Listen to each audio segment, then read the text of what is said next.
How's it going, guys? Angel here with Man Racing, and today we're going to be installing the gear drive kit. Now I'm going to be going over pretty much the basics of installing the gear drive kit, as well as some special tools that you may need to get the job done properly. It's not a lot. You can find most of these tools on Amazon, honestly. Except for the dial gauge, you should probably find a good one, but I'm pretty sure Amazon has it too.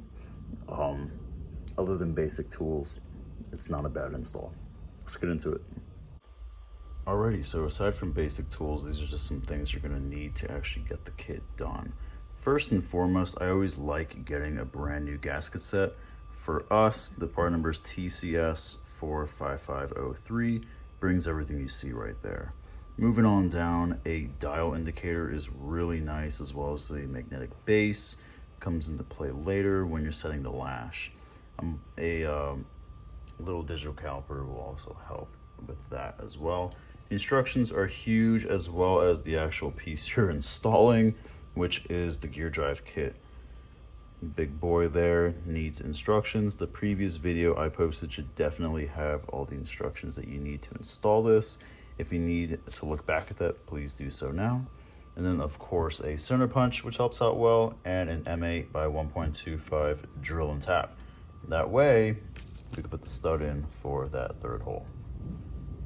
So in terms of special tools outside of basic tools, that's pretty much all you need. Honorable mentions is to have a little bit of RTV, that way you can coat your gasket and seal it up nicely.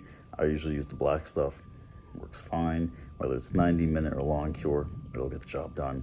What I'm gonna do now is take apart the car. So fluids out, radiator out, fans, belts, the main damper, as well as the timing cover. Once the timing cover comes off, we're gonna disassemble the timing components that are in there. So chain, both sprockets, the tensioner, and the guide. That should leave us with a pretty clean base to put the new stuff in. Before we put the new stuff in, we're gonna make sure that all of the gears are clean. I'm probably just gonna clean them with mineral spirits or some acetone, nothing crazy. And I'm gonna put a little bit of assembly lube as well as oil inside the little needle bearing that the idle gear runs on. That way it can already be lubricated and ready to go. It is already lubricated from the kit. I just don't want to take any chances. Make sure it's nice and good. Tighten down the Allen screw that holds that in. I'll probably put some red Loctite on it so it doesn't move. And then we'll be good to go. Let's get it. And now here's the voiceover brought to you by me, because apparently I'm not good enough to have music on YouTube without a copyright claim. So I'm not doing anything you haven't seen before. We're jacking up a car, and I've got the jack underneath the car and me underneath the jack in typical jack fashion. We're gonna tighten up and make sure I'm on the subframe, and up she goes. Yes, everything looks good. Now we can get on to the real stuff. And now we're jacking jacks for Jesus in our typical jack fashion. Nothing too crazy. Look at me go, perfect form. I'm putting the little ramps underneath the tires because I like ramps better than jacks, but I'm sure you'll hear more about that later. We're giving them a few love taps, that way it's not just gonna collapse on me. And 1, 2, 3. Come on, stupid. There we go. Dropping it down, putting weight on the jacks in nice linear fashion. That way I'm not wasting my time or my face. Look at this idiot. Listen to this dummy. So this is just kind of me, but I like using the ramps rather than the jack stands, mainly because these can't fall. And secondly, it takes a lot of stress off the frame when you're working underneath it. If it's on the wheels, car is designed to be on the wheels. You can use jacks, no problem, I don't care. But this also gives me a lot more clearance underneath the car to play around with. And I don't gotta worry about it overhanging or sagging a little too much in the firewall area, but these typically like to bend. So now it's time to drain coolant, pull out the rad, and start going from there. And those are your ESPN highlights, brought to you by somebody only in their 40s will remember. So again, here we're not doing anything special. That's literally a lemonade container with a funnel. We're going to be draining coolant. The coolant's usually pretty clean in this thing. I do change it out twice a year because I'm PETA like that. and Florida likes to fry anything that steps into the state of Florida, even itself at times. Look at my legs. They are way too long for my body. I may have a problem, but you know what? I used to be good at running, and they still work, besides my knees sometimes. Here we are just unbolting the radiator, the tabs I have in there. I can somehow do this by hand on one side without a wrench, kind of sus, but it is what it is. I know how to use my fingers. Now we're going to be undoing the upper and lower radiator hose. Again, it's like one little bit here up there and then down there, and she's cool. Look at me looking in there like I know what I'm doing. Maybe I do, maybe I don't. I'm wearing a sweater. I remember it being 80 degrees in that garage. It sucked. Now with my super veiny forearms, we're going to try to pull this out. I'm wearing a bracelet for some reason. I just really like that bracelet, but maybe I should not be wearing bracelets when I'm doing auto mechanics. Don't drop the radiator, please. All right, bringing it back. Careful. This is the radiator outside of the car. If you're wondering what kind of radiator this is, I am more than happy to tell you. So this is a Koyo, so quality radiator. I made the tabs that stick it into the hood support right there. In terms of sizing, let's see if I could do this. I'll do it in the front.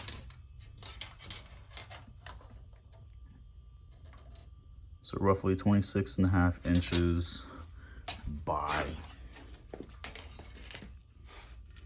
16.5. So big boy, definitely a big boy. And I got it on an E-fan in the front. I do believe I have a video on that, on this exact E-fan, when I did the how to install an E-fan schematics video. It's the same one. The shroud, I made it, as you can tell, because it's like a little shitty. But it works just fine. It's the outlet inlet is in the factory location. That's the temp sensor for the fan. And it fits snugly right in here. That's my little beam on the bottom that has the 2 rubber grommets, because it does have pegs in the bottom. Those are the pegs. And that's really it. So looking at the front of my motor, we'll put that down there. That's the trigger wheel setup. This is my little window for the adjustable cam gear, or cam sprocket. I do still run AC, and there's my alternator. The alternator is out of a C5 Vet. If you want a video on that, the alternator upgrade video, that's the one. And yeah, 2 belts run the whole show. So now what we're gonna do next is this comes out, which then makes the car inoperable. This comes out, belts, the pulley comes out, because that's just the easiest way to take this belt off without messing with the alternator. And yeah, from there it's remove like the water pump and pull this out, and we'll get to the timing components. Let's go. At this point in the video, I'm imagining you guys are like, look at this idiot showing his motor. Mira este pendejo enseñando todo. Yeah, that's kind of the point. That's the point of the channel.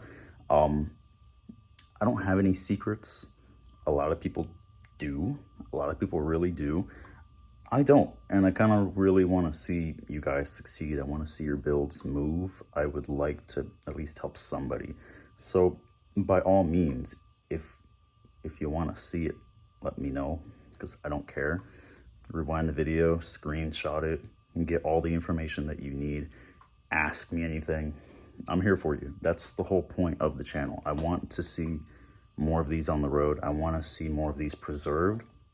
I want to see more of these beat to shit. Like, that's what we do with them anyways. Unless you're a collector, we beat the living hell out of them. I've been told mine looks nice. Thank you.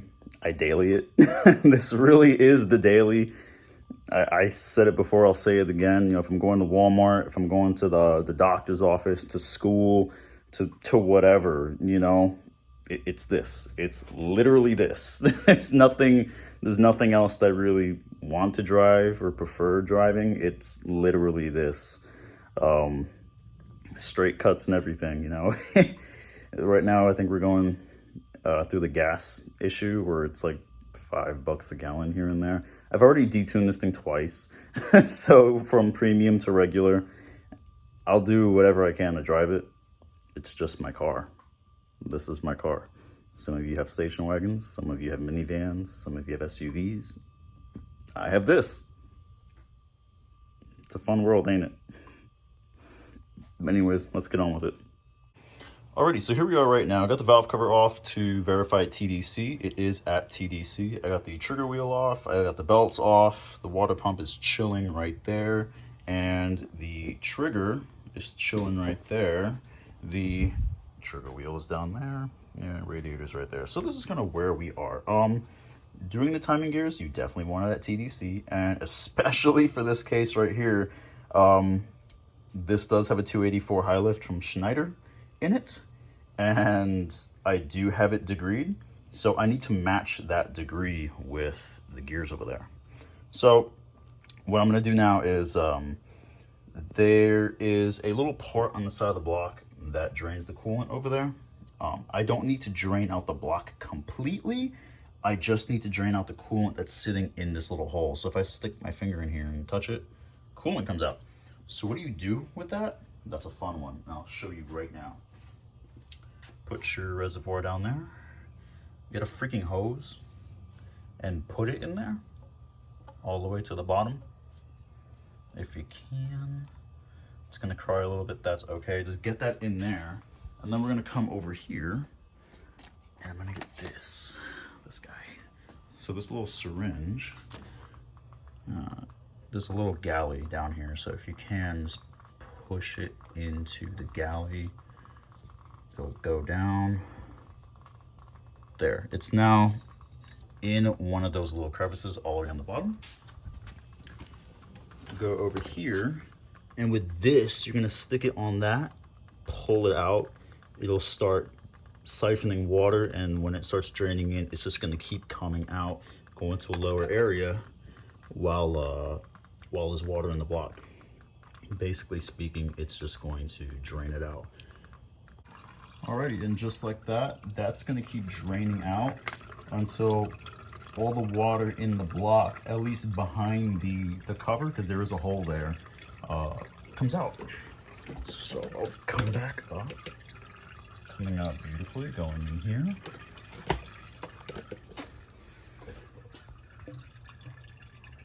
And it's coming out from right there. So yeah, you don't gotta drain the block completely, but that definitely helps. And once that is completely drained out, I can loosen up, or I might as well just loosen up the AC bracket now while that's doing that. But we'll be able to pull off the timing cover and then get to the good shit. Got the timing cover off, got the AC bracket off. We can look inside now. I do have the ASP adjustable timing gear there, or timing sprocket, I should say. Belt's looking pretty cool, but it is a tad stretched, so that's what the slapping noise was that I heard. The guides still look good. There is a bit of wear on that one, as you know, there always is, but everything is looking pretty okay, which is cool. I can get behind that. So we're gonna take out the tensioner, the guide, we're gonna take out the cam sprocket and the chain. Then after that, we can tackle the main sprocket. Those can be a little bit of a bitch, but we'll get it. And then it's timing gears away. So let's start out that.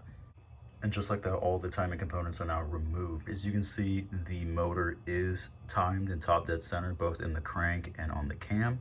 You can tell where it is by A, the valves, B, the timing mark on the front timing cover, and C, the fact that the keyways, or the Woodruff keys, are both pointing straight up, and that one's aligned with the dot. So she's still timed. The actual sprockets themselves came off really easy, actually. I just used crowbar and the dead blow for the bottom. I didn't even need to use heat. The last time I tried that did not work. This time, for whatever reason, they came off rather nice. You can actually see them down here. So there is all of the factory timing components. Took off, or realistically speaking, loosened the cam one first, then took off the tensioner and the guide, and from there just dead blow and crowbar until both of them came off. So where do we go from here? There is a little oil gallery right there. This one, that's what supplies oil to the tensioner. So what I'm gonna do is, with a little bit of acetone and a razor, clean all of this up. That way it's nice and clean again. And then I'm going to start installing the gears. When the gears go in, I'll just leave the camera rolling. That way I can show you kind of everything that I'm doing, so we can get this in one shot. Alrighty. So going over it once with some acetone and a towel and a razor, took off as much gasket material as I could. I'm gonna go over it again and take out like the little hairs from the towel. I'll use a blue towel for that. Already cleaned the surface where we're gonna be going. I've already chased all the threads with a tack at M8 by 1.25 and bottoming it out. Made some marks, focus, made some marks. That's about as far in as it goes.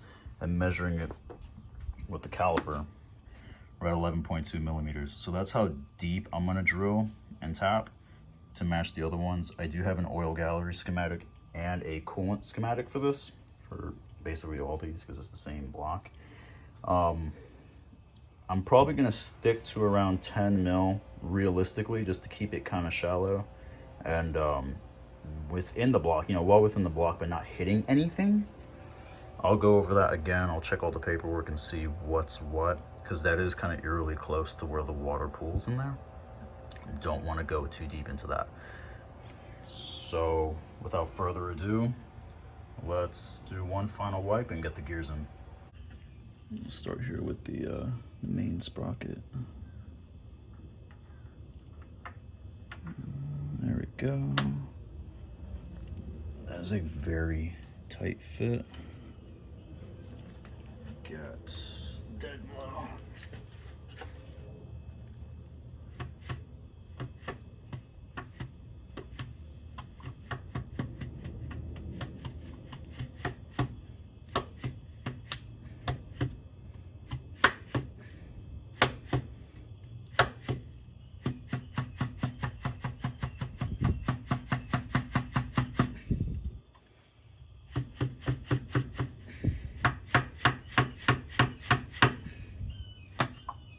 Don't lose your Woodruff key. I'm glad I have that crap down there.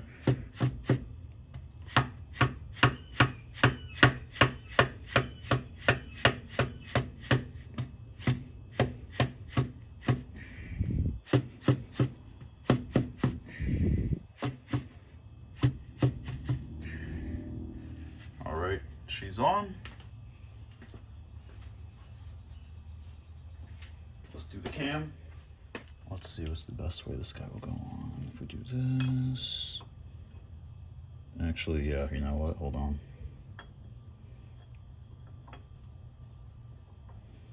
It doesn't make sense the other way.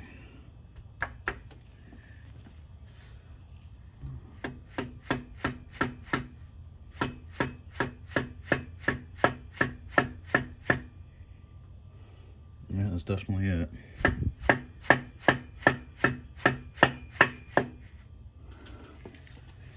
Check that. Yep, those are aligned. So now we got 1 and 2. Makes sense, because if I would have put it on the other way, there would have been no real room at all for any kind of work back here, so that makes sense. And then now we'll do the middle guy. So this is a little funky because one of the screws interferes. One of the bolts interferes. So we'll do that. And if I'm not mistaken, it's there. So this is weird.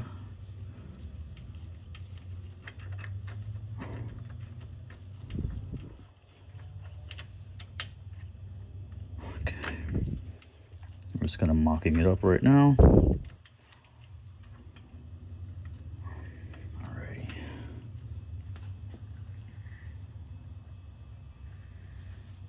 And I'm looking at the that crank one. Looks like it needs to go back just a hair more because it's not perfectly in line with the others. Okay, so yeah, let's move that center one back just a hair more. Do I have a socket that size? That works.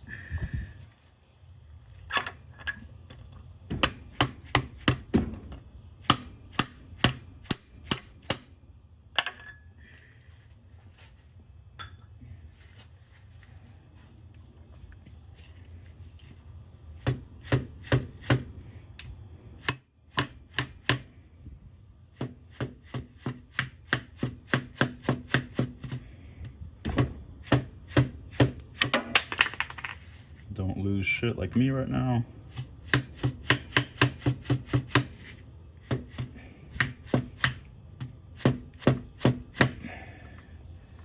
That's a lot more flush. I'm cool with that.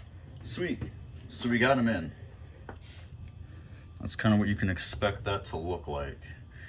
So now comes the fun part of pretty much figuring out the lash on this shit.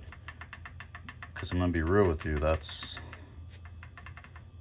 pretty tight. It's actually really tight. So we'll see what's up.